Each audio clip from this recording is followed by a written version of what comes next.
திருப்பி தான் மகேசன் திருப்புன்ட்டு ஒவ்வொரு எலெக்ஷன் முடிஞ்சுக்கும் தோற்றவங்க சொல்லுவாங்க. இந்த முறை யாருமே சொல்லலை, ஏடிஎம்கே சொல்ல, டிஎம்கே சொல்ல, அதை தலை வணங்கி ஏற்றுக்கவும் இல்லை.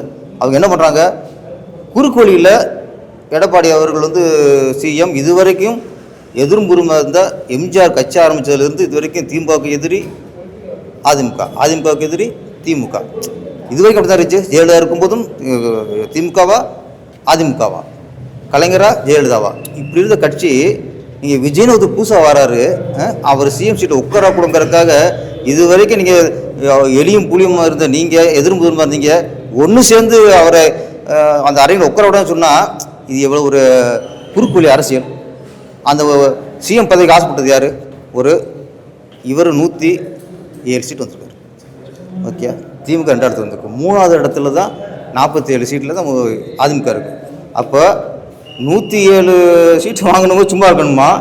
3வது இடத்துல வந்து நீங்கள் சிஎம் உட்கார்ந்துட்டு நீங்கள் ஒரு பிளான் பண்ணி சதி பண்ணுறீங்கன்னா இது வந்து சதி. நான் சொல்கிறேன், மக்கள் தீர்ப்புக்கு எதிராக, மக்கள் உணர்வுக்கு எதிராக நீங்கள் வந்து சதி பண்ணியிருக்கீங்க, சூழ்ச்சி பண்ணியிருக்கீங்க. சார், சோஷியல் மீடியாவில் ஏடிஎம்கே சதி பண்ணுறேன்னு சொல்கிறத விட பிஜேபி தான் உள்ள சதி பண்ணுறேன்னு சொல்கிறாங்க. நீங்களும் பிஜேபி சார்ந்தவர், நீங்களே வந்து எடப்பாடியை வந்து குறுக்க விழுது பண்ணுறாருன்றீங்க. இப்போ நீங்கள் கூட்டணி ஆட்சி, ஓகே, அதை எப்படி சார் பார்க்குறது? நான் சொல்லி இப்போ வந்து பிஜேபி அதிமுக திமுகலாம் இல்லை, நான் வந்து பிஜேபி பண்ணியிருந்தால் கூட தப்பு தான்.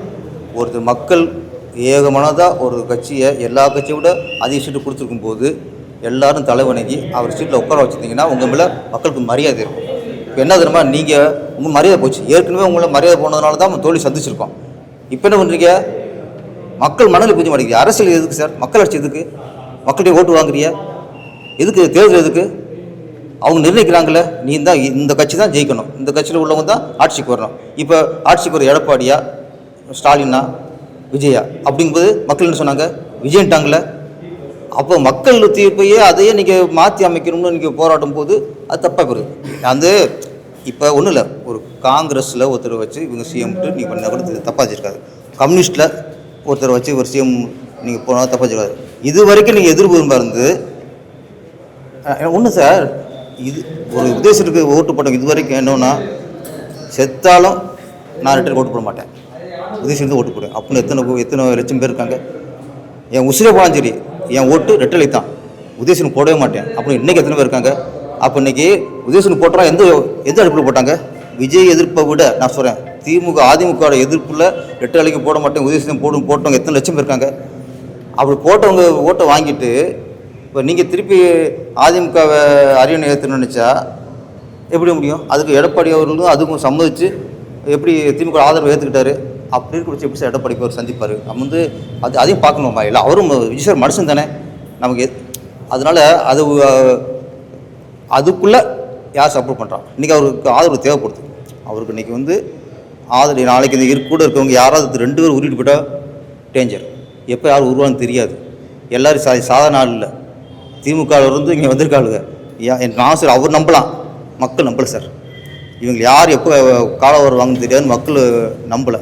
அப்போ அவரும் சேஃப்டிக்கு அவர் ஆதரவு எங்கே வருதோ அங்கே போவார், தப்பு இல்லை. திரு பேரரசு வந்து ஒரு எலெக்ஷன் முன்னாடிலாம் வந்து பிஜேபி ஃபுல் ஸ்ட்ராங்காக சப்போர்ட் பண்ணார், ஏடிஎம்கிட்டையும் பேசினாங்க. ஆனால் வந்து இப்போ டோட்டலாகவே எலெக்ஷன் முடிஞ்ச பிறகு டிவிகே சைடில் போயிட்டு விஜய் சப்போர்ட்டாக நீங்கள் பேசுகிற மாதிரி இருக்குது. நீங்கள் வந்து அடுத்த இதில் வந்து விஜய் கூட சப்போர்ட் நிற்பீங்களா இல்லை பிஜேபி தான்? நான் வந்து பிஜேபிக்காவோ இப்போ விஜய்க்காவோ இல்லை, எது நியாயமோ அதை பேசிக்கிட்டு. அப்போ பிஜேபி பண்ணுறது நியாயம் கிடையாது. எது பிஜேபி நீங்கள் அது இப்போ இன்னைக்கு வந்து சண்முகம் சொல்கிறாரு எடப்பாடி தான் முதல்வர் ஆகணும்னு நின்னார், திமுக சப்போர்ட் பண்ணிட்டு. இது ஊரிஞ்ச விஷயம் போச்சு. நீங்கள் எல்லாத்துக்கும் பிஜேபி கூடாது. நான் இப்போ சொன்னேன், பிஜேபி இருந்து பண்ணியிருந்தா கூட தப்புன்னு சொல்லிட்டேனே. ஒரு மக்கள் தீர்ப்பை மாற்றி அமைக்கிறதுக்கு யாருக்கும் உரிமை இல்லை சார். சார் இல்லை சார், நான் என்ன கேட்டேன்னா, நீங்கள் வந்து இதுக்கப்புறம் வந்து டிபிகேக்கு சப்போர்ட் பண்ணுவீங்களா இல்லை? நான் வந்து எங்கே விஜய் சாருக்கு சப்போர்ட்டுங்கிறது இல்லை சினிமா இல்லை, நான் நியாயம் சொல்லிக்கிருக்கேன், எது சரி தப்புன்னு சொல்லிக்கிருக்கேன். நான் வந்து இப்போ வந்து நான் வந்து ஒரு திமுக ஆதரவோ இல்லை தாவக ஆதரவோன்னு பேசலை. சட்டசபை நடந்த விஷயங்கள் சிலது தவறு. இப்போ தான் வந்திருக்காரு, இப்போ தான் புதுசாக வந்திருக்காரு, அவரை கொஞ்சம் விடுங்க. கொஞ்சம் அவரை கொஞ்சம் பழகட்டும். யாருக்கு சார் சொல்றீங்க? இது BJP சொல்றீங்களா? பிஜேபிக்கு, திமுகவுக்கு, அதிமுகவுக்கு சட்டசபையில் ஃபஸ்ட்டு பெரும்பான்மையை நிரூபிக்கிற இடத்துல ஏன் இவ்வளவு ஆர்ப்பாட்டம், எவ்வளோ ஆவேசம்? இன்றைக்கி அவர் பெரிய தப்பு போட்ட மாதிரி பிரேமலா விஜயகாந்த் வந்து அவ்வளோ ஆவேசமாக அப்படி இப்படிலாம் பேசுகிறாங்க. கொஞ்சம் விட்டுட்டுவேன், அடுத்த சபையில் பேசிக்க. அவள் கொஞ்சம் செயல்பட விடுங்க. முதல்ல செயல்படவே இல்லைன்னா இப்போ தான் கையெழுத்து போட்டிருக்கீங்க, அதுக்குள்ளே நாங்கள் அப்படி இப்படி எங்களால் தான் நீங்கள் ஆட்சி பண்ணுறீங்க, இதெல்லாம் ஒரு வன்முறை அரசியல். கொஞ்சம் ஒதுக்கலாம். குதிரை பேரம் பேசியிருக்காங்க, சொல்லியிருக்காங்க. அது உண்மையாக பொய்யான்னு சொல்லிட்டு தீர விசாரிச்சு தான் தெரியும். அதே மாதிரி CV சண்முகமும் வந்து அதே மாதிரி தான் ஒரு விஷயம் பேசியிருக்காரு. எடப்பாடியும் குதிரை பேரம் நடந்திருக்குன்னு சொல்லியிருக்காரு. அதை நீங்கள் எப்படி பார்க்குறீங்க? குதிரை பெறம்ங்கிறாங்க, எனக்கு ஒன்றும் புரியல. இப்போ பிரேமலதா விஜயகாந்த் அவர்கள் குதிரை பேரம் கிடையாது, MLA பேரம் சொல்கிறேன். என்ன இப்போது சீட்டு கேட்குறாங்க. இப்போ பிரேமலதா விஜயகாந்த் அவர் கேட்டாங்க, என்ன கேட்டாங்க? ஏடிஎம்கிட்ட MP கேட்டாங்க, கொடுக்கல. திமுகவில் MP கேட்குறாங்க, கொடுத்தாங்க. இது என்ன பேரம்? இது அப்போ MP சீட்டு கொடுத்தா தான், இவ்வளோ கொடுத்தா தான், இத்தனை சீட்டு கொடுத்தா தான் அப்படிங்கிறபோது அது பேரம் தானே. நீங்கள் சீட்டு கேட்கலாம் சார், எனக்கு 15 சீட்டு கேளுங்க, 20 சீட்டு, எனக்கு 20 சீட்டு கேட்குறது அது உரிமை.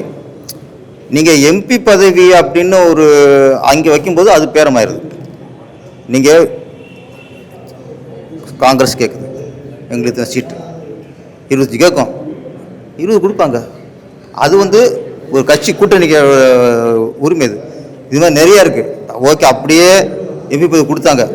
பிரேமலதா விஜயகாந்த் யார் MP அனுப்புனாங்க பாராளுமன்றத்துக்கு? அந்த கட்சியில் காங்கலமோ உழைச்சதுக்கு அனுப்புனாங்களா, இல்லை வேறு கட்சிக்காரர் வேறு குடும்ப வேறு யாரும் அனுப்புனாங்களா? தம்பி அனுப்புனாங்க. 10 சீட்டில் 2 சீட்டு யார் நிற்கிறீங்க? அம்மாவும் பிள்ளையும் நிற்கிறீங்க. அசல இந்த பேரத்தை பற்றி கரெக்டாக இருக்கும் பேசலாம். நீங்கள் குடும்பத்திலே இப்போ 10ல் 2 நீங்கள் நிற்கிறீங்க, MP பதவியாக தம்பியை அனுப்புறியா, இங்கே அனுப்புறியா? நம்மளுக்கு என்ன அது யோக்கியதை இருக்குது? சார், புஷ்பா படத்தில் வர மாதிரி வந்து சோஃபாவை அனுப்புன மாதிரி ஒரு விஷயம் பேசியிருக்காங்க. எதிர்கட்சி தலைவர் கூட அதை பற்றி பேசினார். புஷ்பா படத்தில் வர பாணியிலே வந்து சோஃபாலாம் அனுப்புறீங்க, அதுக்கப்புறம் வந்து CM போய் பார்க்குறேன்ட்டார். அது நீங்கள் எப்படி பார்க்குறீங்க? ஓகே, அதுக்கு முத நாள் திருமாவளவன் ஆஃபீஸுக்கு சோஃபா போச்சுல்ல, அதுவும் பேசியிருக்காங்க. போஸ்ட் பேர் நான் சரி ஒரு CM ஆகிட்டார். அவர் நம்ம ஆஃபீஸுக்கு வர்றாருங்கும்போது ஏற்கனவே உள்ள ஒரு சோஃபா அழுக்காக இருக்கலாம், பழசாக இருக்கலாம். அப்போ CMக்கு வரும்போது ஒரு புது சோஃபா போடலான்னு பண்ணலாம்.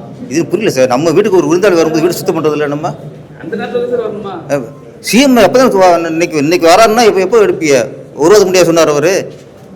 இது வந்து சீப் அரசியல் சார். சோஃபா புதுசாக வருது, ஃபேனை துடைக்கிறாங்க, வீட்டை துடைக்கிறாங்க, ஆஃபீஸில் கழுவி விடுறாங்க. இது இல்லாமல் அரசியல் ஃபஸ்ட்டு. இவ்வளோ மக்கள் பிரச்சனை எத்தனை இருக்குது? கஞ்சா கிராமந்தோறும் இன்றைக்கி இருக்குது. அதை பேசுகிறதுக்கு வக்கு இல்லை. அதை சொல்லுங்கள் சார். ஃபஸ்ட்டு கஞ்சா இருக்குது, அதை ஒழிக்க சொல்லுங்கள். மது கடை குறைன்னு சொல்லுங்கள். பெண்களுக்கு பாதுகாப்புன்னு சொல்லுங்கள். நாங்கள் கொடுத்த அந்த மகளிர் உரிமையை விட்டுறாதீங்க, அதை தொடர்ந்து கொடுங்கன்னு சொல்லுங்கள். எத்தனை விஷயம் இருக்குது. எதாவது பேசுனாங்களா? உருப்படியாக பேசுனது, சட்டசபை உருப்படியாக பேசுனது சௌமியா அன்புமணி தான். அவங்க தான் மக்கள் பிரச்சனை பேசினாங்க, மற்றவங்களாம் மற்ற பிரச்சனை பேசினாங்க. அவங்க தான் அவங்க தொகுதிக்கு என்ன வேணும், உருப்படியான மக்களுக்கு மதுவை குறைக்கணும், பெண்களுக்கு பாதுகாப்பு வேணும். அப்போ ஒரு பொம்பளை ஒரு லேடிஸ் அவங்க ஒரு தொகுதிக்காக பேசும்போது நீங்கள் எத்தனை வருஷம் ஆண்டீங்க, எத்தனை வருஷம் சட்டசபை இருக்கீங்க, திருப்பி ஒரு காலாவதி என்னதையே பேசிக்கிட்டு இருக்கீங்க. சோபா புதுசாக போச்சு, என்ன இதெல்லாம் பேச்சா சார்? சார் லைவ் இப்போ வந்து சட்டத்தில் முதல்ல லைவ் கொடுக்குறது ரொம்ப கம்மியாக இருக்கும். இப்போ டோட்டலாகவே லைவ் கொடுக்குறாங்க. ஆனால் அந்த லைவ்ல கூட என்ன பண்ணுறாங்கன்னா, ஒருத்தர் பேசும்போது அமளி பண்ணுறாங்க. அவங்களுடைய எதிர்ப்பு பேச்சு பேசும்போதெல்லாம் அதை கட் பண்ணி காட்டுறாங்க. அதை எப்படி பார்க்குறது மக்களாகிய நாங்கள்? என்னை பொறுத்த வரைக்கும் இது எப்படி பேசணும்னு தெரில.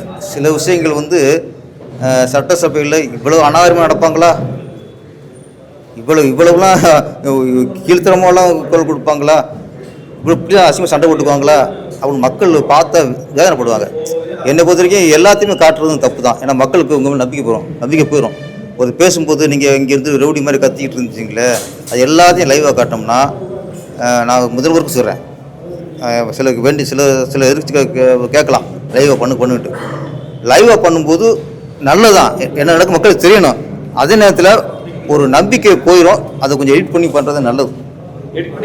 பண்ணலாம். ஏன்னா சட்டசபையில் ஒரு புனிதமான இடம், அது மக்கள் நம்புகிற இடம். அதில் சில கூத்துலாம் பார்க்கும்போது நம்பிக்கை போயிடும்.